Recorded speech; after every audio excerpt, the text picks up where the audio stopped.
வணக்கம் நண்பர்களே, இந்த வீடியோவை கடைசி வரை பாருங்கள். கடைசி வரைக்கும் பார்க்காதவங்களுக்கு 60 வயதுக்கு பிறகு எலும்பு வலி வரும், மூட்டு வலி வரும், உடல் சோர்வு ஏற்படும், கால்சியம் மாத்திரையை நீங்கள் தவிர்க்கவே முடியாது. இந்த பிரச்சனை எல்லாமே கண்டிப்பாக உங்களுக்கு வரும்.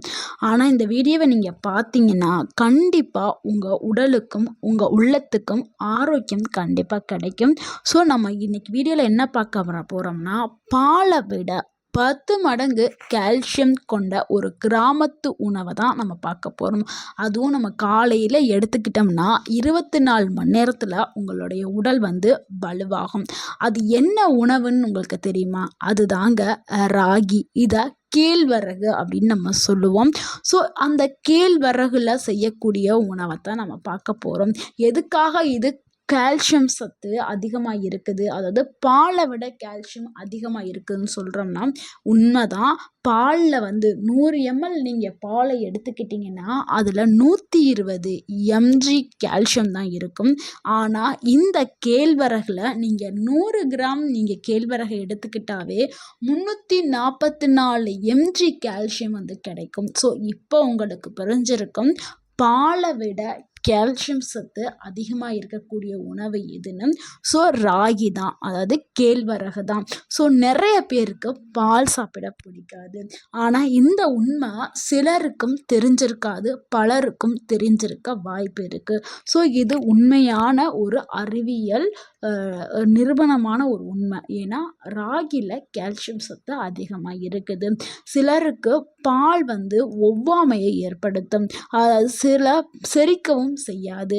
பால் குடித்தா சளி ஏற்படும், வயிற்று பிரச்சனை ஏற்படும், செரிமான பிரச்சனை ஏற்படும். ஆனால் ராகி எளிதிலேயே செரிக்க செய்யும். இது இயற்கையாகவே கால்சியம் சத்தை கொண்டது.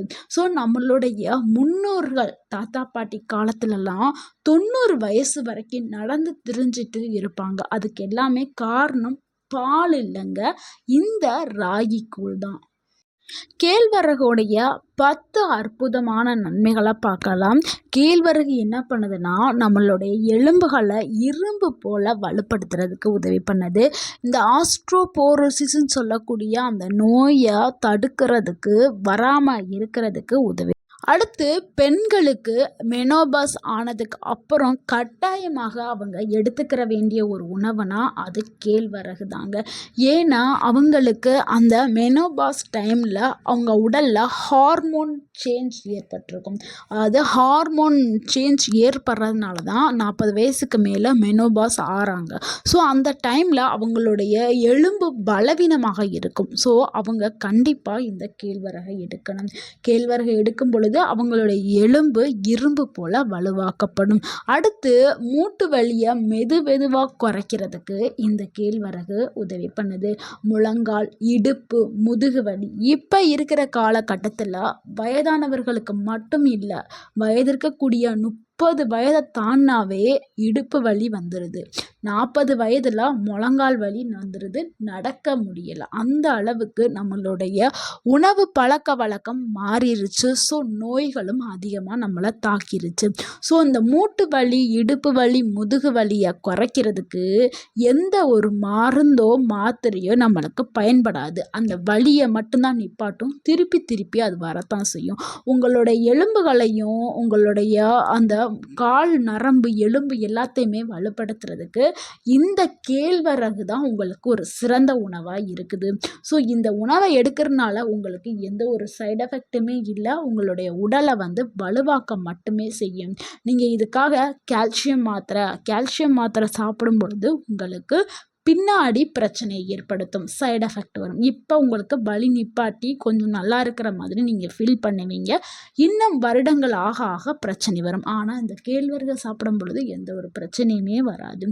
ஸோ நம்மளுடைய முன்னோர்கள் சாப்பிட்ட உணவை தான் நம்ம திருப்பி சாப்பிட போவோம். அடுத்து 3வது நன்மை என்ன? உடலுக்கு சக்தி 2 மடங்கு அதிகரிக்க செய்யும். காலையில் எந்திரிக்கும் போது ஒரு சோர்வு ஏற்படும், ரொம்ப டயர்டாக இருக்கும். காலையில் எந்திரிச்சு எந்த ஒரு வேலையுமே செய்ய முடியாது.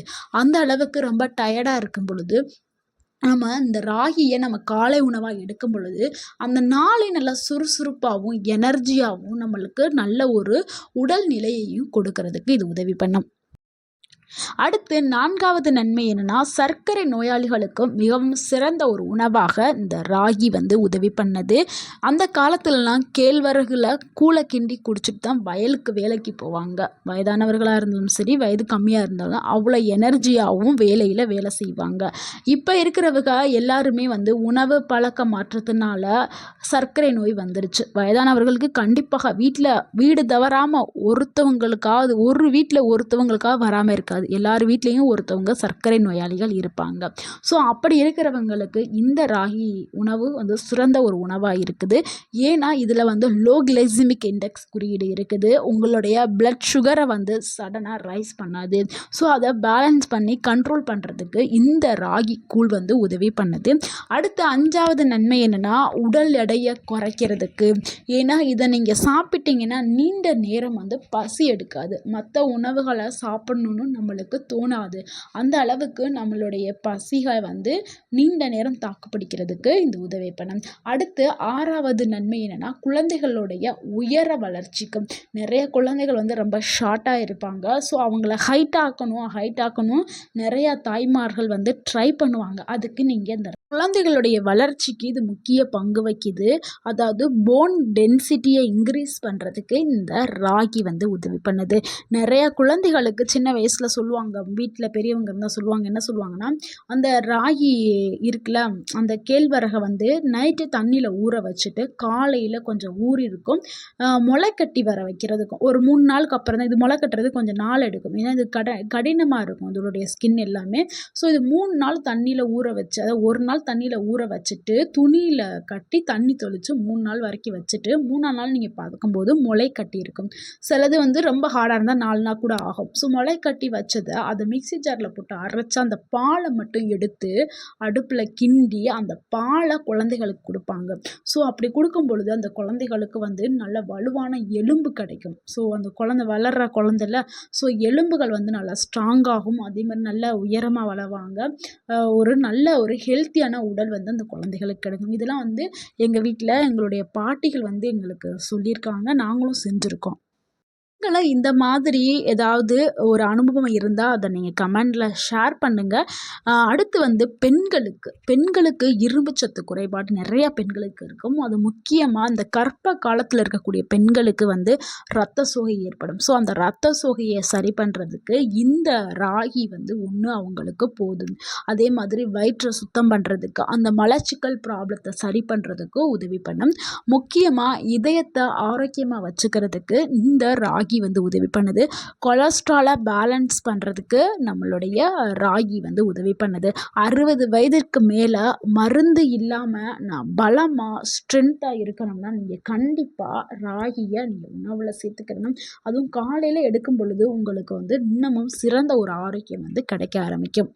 ஸோ இவ்வளவு பயனுள்ள இந்த ராகியை வந்து கண்டிப்பாக யாரெல்லாம் அவசியமாக கட்டாயமாக எடுத்துக்கிறோம்னா, 40 வயதை எட்டின பெண்களும் சரி ஆண்களும் சரி கண்டிப்பாக எடுத்துக்கிறணும். அதே மாதிரி மூட்டு வலி இருக்கிறவங்க, முட்டு கால்களில் வலி, என்னால் நடக்கவே முடியல, காலை எடுத்து கீழே வைக்க முடியல அப்படின்னு இருக்கிறவங்க கண்டிப்பாக இந்த கேழ்வரகை உணவில் சேர்த்துக்கிறணும்.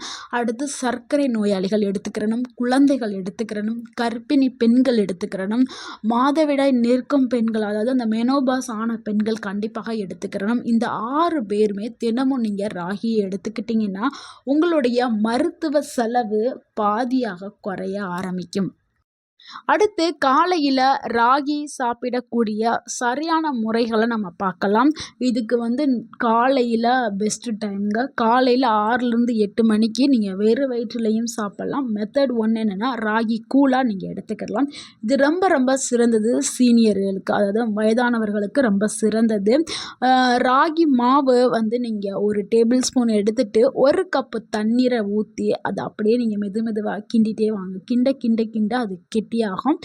நீங்கள் தண்ணி இன்னும் ஆட் பண்ணிக்கலாம். உங்களுக்கு தண்ணியாக வேணுன்னா தண்ணியை ஆட் பண்ணி கிண்டிட்டு அதில் கொஞ்சம் உப்பும் சீரகமும் சேர்த்து நீங்கள் 1 கப்பு நீங்கள் காலையில் குடிச்சிங்கன்னா உங்களுக்கு உடலுக்கு அவ்வளவு நன்மைகள் வந்து கொடுக்கக்கூடும். அடுத்து வந்து ராகியில் கஞ்சி செய்யலாம். அது வந்து அதுக்கும் ராகி மாவை ஆட் பண்ணி தான் செய்கிறது. இது வந்து குழந்தைகளும் சரி, அதாவது பெண்களும் இதை கஞ்சியை நம்ம எடுத்துக்கிடலாம். இல்லைன்னா கூழாக கூட குடிச்சுக்கிடலாம். எனக்கு கூழாக பிடிக்கல அப்படின்னா கஞ்சியாக இது கூட நீங்கள் பால் கூட சேர்த்து குழந்தைகளுக்கு கொஞ்சம் டேஸ்ட்டாக இருக்கணுங்கிறதுக்காக நீங்கள் பால் கூட சேர்க்கலாம். பால் இல்லாமல் குடித்தாலும் ஓகே தான். உங்கள் குழந்தைகளுக்கு இனிப்பு சேர்த்து அந்த மாதிரி சாப்பிட்றது. ஸோ அந்த மாதிரி குழந்தைகளுக்கு கொடுக்கலாம். இல்லைன்னா நீங்கள் வந்து உங்கள் குழந்தைகள் பெரிய குழந்தைகள் நல்லா மென்று சாப்பிடுவாங்க அப்படின்னா நம்ம என்ன பண்ணலாம், ராகி அடை வந்து செஞ்சு கொடுக்கலாம். அல்லது முருங்கைக்கீரையெல்லாம் ஆட் பண்ணி வெங்காயம் போட்டு அதை ராகி அடையாக செஞ்சு கொடுத்தா இன்னமும் உங்களுக்கு சிறந்த ஆரோக்கியம் கிடைக்கும். ஏன்னா முருங்கைக்கீரையிலையும் கால்சியம் அதிகமாக இருக்குது. முருங்கைக்கீரையும் இதையும் ரெண்டாக மிக்ஸ் பண்ணி ரெண்டையுமே வந்து ஒரு அடை மாதிரி தோசைக்கல்ல போட்டு தட்டி கொடுக்கலாம். 3வது மெத்தட் என்னென்னா ராகி தோசை தாங்க. நம்ம நார்மலாக வந்து தோசை மாவுக்கு கொஞ்சம் மாவு வச்சுருப்போம்ல, அரிசி மாவு தோசை, அது கொஞ்சமும் ராகி மாவையும் போட்டு மிக்ஸ் பண்ணி நீங்கள் தோசையாக ஊற்றி காலை உணவாக நீங்கள் எடுக்கும் பொழுது உங்களுக்கு சிறந்த ஒரு ஆரோக்கியம் கிடைக்க ஆரம்பிக்கும். இல்லை எனக்கு தோசையாக சாப்பிடலாம் பிடிக்காது, இட்லியாக சாப்பிட பிடிக்கும் அப்படின்னாலும் நீங்கள் ராகி இட்லியாக செஞ்சு சாப்பிடலாம். எப்படி நீங்கள் அரிசியை வந்து ஊற வச்சுட்டு உளுந்து சேர்த்து அரைச்சி இட்லி செய்கிறீங்களோ அதே மாதிரி ராகியை ஊற வச்சு இட்லி உளுந்து மாவு சேர்த்து அதை மிக்ஸ் பண்ணி புளிக்க வச்சு நீங்கள் இட்லியாகவும் ரெடி பண்ணி சாப்பிடலாம். இல்லை எனக்கு அதெல்லாம் ரெடி பண்ணுறதுக்கு டைம் இல்லை அப்படின்னா அரிசி மாவு கூட கொஞ்சம் நீங்கள் ராகி மாவை மிக்ஸ் பண்ணி அதை ரெண்டையும் கலந்து நீங்கள் அதை இட்லியாக ஊற்றியும் அடுத்து இதை சரியான அளவு தான் நம்ம எடுத்து சாப்பிடணும். அதிகமாக சாப்பிடக்கூடாது. அதிகமாக சாப்பிட்டிங்கன்னா வயிறு புடைப்பு ஏற்படும், மலச்சிக்கல் ப்ராப்ளம் ஆகும். ஸோ சரியான அளவுனா நீங்கள் ஒரு நாளைக்கு 1 டேபிள் ஸ்பூன் இல்லை 2 டேபிள் ஸ்பூன் வந்து எடுத்தால் போதும். நீங்கள் தொடர்ந்து உங்களுடைய விருப்பம் தொடர்ந்து எடுக்கிறா இருந்தாலும் எடுக்கலாம். இல்லைன்னா வாரத்துக்கு 5 நாட்கள் எடுக்கிறது ரொம்ப சிறப்பானது. அடுத்து வந்து ராகி சாப்பிட்ட உடனே கூழ் சாப்பிட்ட உடனே வந்து டீ காஃபி குடிக்கிறது வந்து நீங்கள் கண்டிப்பாக அவாய்ட் பண்ணணும். இதுக்கு ஒரு உண்மையான அனுபவம் என்னென்னா, நாங்கள் தான் என்னுடைய ஹஸ்பண்டுக்கு வந்து முதுகில் வலி ஏற்பட்டுச்சு. சரின்னு சொல்லிட்டு முதுகு ரொம்ப வலிக்குது, உட்காந்து அவர்னால ஒர்க் பண்ண முடியலை. சரின்னு சொல்லிட்டு ஹாஸ்பிட்டலில் போனோம். அவங்க ஸ்கேன் பண்ண சொன்னாங்க. ஸ்கேன் பண்ணதில் முதுகெலும்பு வந்து தேஞ்சிருக்குது அப்படின்னு சொல்லிட்டு கால்சியம் டேப்லெட் கொடுத்தாங்க. கால்சியம் டேப்லெட் சாப்பிட்டுட்டு இருந்தார். சாப்பிட்டுட்டு இருந்துமே வந்து அந்த அளவுக்கு பெயின் வந்து நிற்கலை. அதுக்கப்புறம் நாங்கள் நிறையா சர்ச் பண்ணி பார்த்ததில் ராகி வந்து டெய்லி காலையில் எடுக்கிற மாதிரி ராகி, உளுந்து, இந்த லட்சக்கட்டு கீரை இதெல்லாமே நாங்கள் தொடர்ந்து எடுத்துகிட்டு வந்தோம். இப்போ அவருக்கு பெயினே இல்லை. ஒரு வாரத்திலே வந்து நல்ல மாற்றம் தெரிஞ்சிச்சு எங்களுக்கு. ஸோ எங்களுடைய அனுபவத்தில் நாங்கள் சொல்கிறோம், உங்களுக்கு ஏதாவது எலும்பு சம்மந்தமாக முழங்கால் வலி, மூட்டு வலி, முதுகு வலி, இடுப்பு வலி எந்த வலியாக இருந்தாலும் நீங்கள் மருந்து மாத்திரையை சாப்பிட்றத விட நீங்கள் இந்த இயற்கை கொடுத்த உணவுகளை நீங்கள் ட்ரை பண்ணி பாருங்கள். கண்டிப்பாக உங்களுக்கு அந்த பெயின்லேருந்து நீங்கள் ரிலீஃப் ஆகலாம். இப்போ எங்கள் வீட்டில் நாங்கள் உளுந்தங்களி செய்கிறோம், ராகியில் ராகி கூழ் செய்கிறோம், ராகி அடை செய்கிறோம். அடுத்து வந்து லட்சக்கட்டு கீரைன்னு ஒரு கீரை இருக்குது, அதையும் நாங்கள் சேர்த்து செஞ்சுட்டு வரோம். நண்பர்களே, மருந்து வேண்டாம் மருத்துவமனைக்கும் போக வேண்டாம் என்றால் காலையில் நீங்கள் 1 கப்பு ராகியை மட்டும் சாப்பிடுங்க போதும். இந்த வீடியோ உங்களுக்கு பிடிச்சிருந்துச்சுன்னா இந்த வீடியோக்கு ஒரு லைக் பண்ணுங்கள். இந்த வீடியோவை உங்களுடைய ஃப்ரெண்ட்ஸ் அண்ட் ஃபேமிலிக்கு ஷேர் பண்ணுங்கள். மறக்காமல் எங்கள் சேனலை சப்ஸ்கிரைப் பண்ணுங்கள். எங்களுக்கு சப்போர்ட் பண்ணுங்கள், கமெண்ட் பண்ணுங்கள். தேங்க்யூ ஃபார் வாட்சிங்.